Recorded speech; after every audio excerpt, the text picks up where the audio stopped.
Hello everyone, Nate's here, and in this tutorial we'll be trying to improve your Corona animation rendering skills.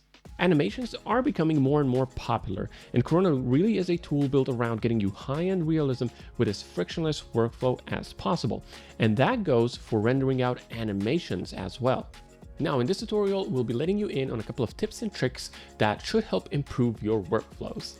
Alright, so first up, if you're rendering animations, one important thing you will want to do is update to Corona 15.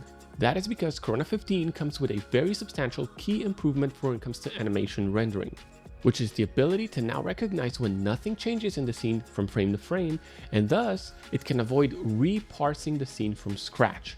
It'll only reparse the things that do change. This really helps improve render times drastically on parsing heavy scenes. It makes a huge difference, and all you need to do is update your Corona. That said, always be careful when updating mid-project. We generally don't recommend that because things can look slightly different due to all the changes that are happening under the hood in Corona. But nonetheless, updating to Corona 15 alone can help drastically improve the render times of your animations. Okay, now as mentioned, Corona is designed to offer a very frictionless workflow, and that means the default render settings are very optimized as well. Generally speaking, the only change you need to make if you're rendering out animations and you're using a secondary GI solver is you'll want to switch it to the animation mode.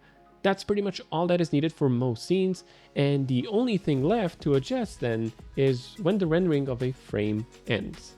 I personally prefer using the noise limit, typically set to anywhere from 1.5 to 4%. Typically with animations you can get away with more noise than with still images, but it really does depend on the scene that you're working in. Pass limits can be incredibly useful as well. That way, you know you're hitting a certain amount of samples regardless of what is happening in the animation. Sometimes the noise limit can be tricked if there's, for example, really large windows with a clear sky outside that are coming into the frame. That then lowers the measured noise in the image, which can mess up the noise amount going from frame to frame. So just something to keep in mind. Alright, so now let's talk a little bit about how to speed up the rendering of previews. First up, let's mention AI upscaling. This thing is really easy to turn on. Just go to your scene render settings and under production upscaling, select the desired option. This will then render out your scene and have the resolution you've got set in the render settings. And then it'll AI upscale and AI denoise it up to the desired one so that the quality isn't quite that low. Because of that, you'll get shorter render times and less of those secondary solver pre-computations, which, further speeds up the rendering process, of course. One very important thing to note here is that this functionality only works on NVIDIA graphics cards. So unfortunately, if you have an AMD or Intel graphics card, this functionality won't work for you yet. Now, of course, because you're upscaling things, they won't quite be as crisp, but they'll render quite a bit faster. That said, upscaling can work really well if you've already got a solid amount of pixels. So for final frame rendering, for example, going from 4K to 8K, it helps drastically reduce the render times and still keep a really nice image quality. Oh, and by the way, you can also turn AI upscaling on for interactive rendering if you like. In that case, the on and off button is under the Performance tab. Now, another cool, maybe apparent, maybe not, feature to use is AI denoising. If you're rendering animation previews, you don't often need the full quality. You're just trying to assess the look and feel of the scene, or maybe you're just trying to get a sense of the camera movement. In those situations, it might make sense to have AI denoising turned on, and if you combine that with a really low pass limit, that'll be enough for the AI denoiser to turn a very noisy output into something that's actually usable that you can use to get a better grasp of how things are looking. Now, as another tip, if you've got a relatively complex lighting scenario, try going with the 4K cache secondary solver instead of the UHD cache. This thing is typically a bit faster than UHD cache when it comes to pre-computation times. And granted, the difference might not be huge on a single frame, but hey, across 10,000 frames, so for an animation, things do tend to add up. Additionally, if you want to considerably speed up the secondary GI solver pre-comp times, which can be a bit slower in tricky lighting scenarios, consider lowering its accuracy down by a lot. While you're at it, you can also go with the still image mode to even further speed things up. Doing all that will result in a lot faster pre-comp times, but it will obviously also introduce a lot more flickering. which can be fine for internal previews, for example. Now, another thing you could try adjusting when you're rendering out previews is the GI versus AA balance. Setting it to something like 4 instead of default 16 might be beneficial. Typically, AA samples are faster to calculate than GI samples, and so if you're favoring AA combined with an AI denoiser, you might get to a usable image faster. Now, sure, it'll probably flicker more as there is more GI noise in there for the same amount of passes, but if you're only doing rough previews, why not? It'll speed things up potentially.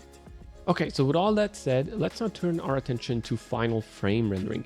As we've already mentioned, the defaults should work fine in most scenes, but nonetheless, there's still a couple of techniques and tips that can help you out. First up, let's mention the C shading beauty render element.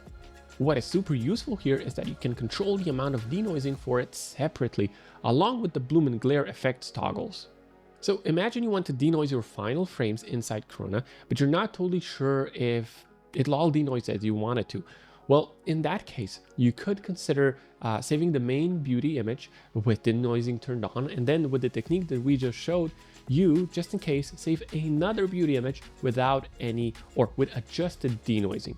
That way, if your denoising settings were too aggressive for certain parts of the image, you can fall back to denoising it in post, as you've now also saved a beauty image with no denoising or with adjusted denoising, and there's no re-rendering required. It's a very useful technique. What can also be useful is turning on the Firefly removal filter. Accurate is typically the go-to option, and what it does is it tries to remove those pesky fireflies that you sometimes get in certain situations. Now, this is an in-render algorithm, meaning it is not a post-processing effect.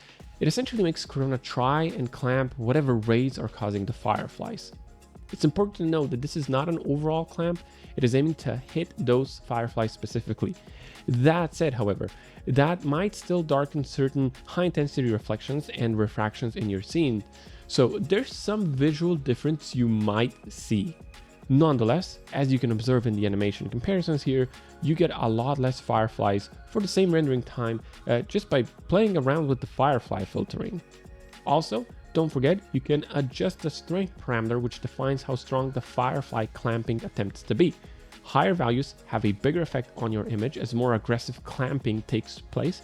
And so the higher you go, the more you'll see parts of the image potentially get darker.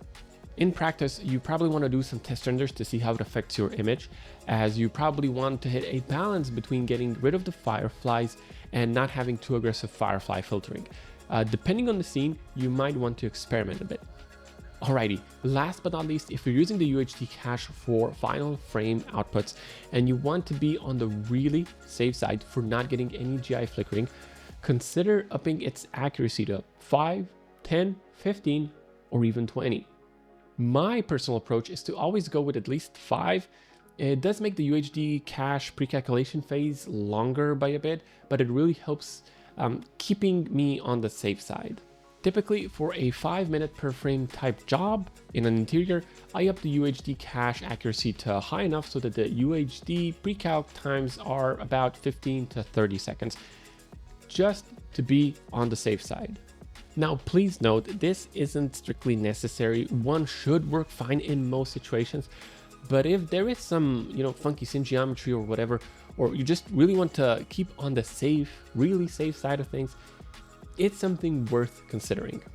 Okay, so that's it for this one. We hope that these tips, techniques, and tricks will help you in figuring out the best workflows for your needs.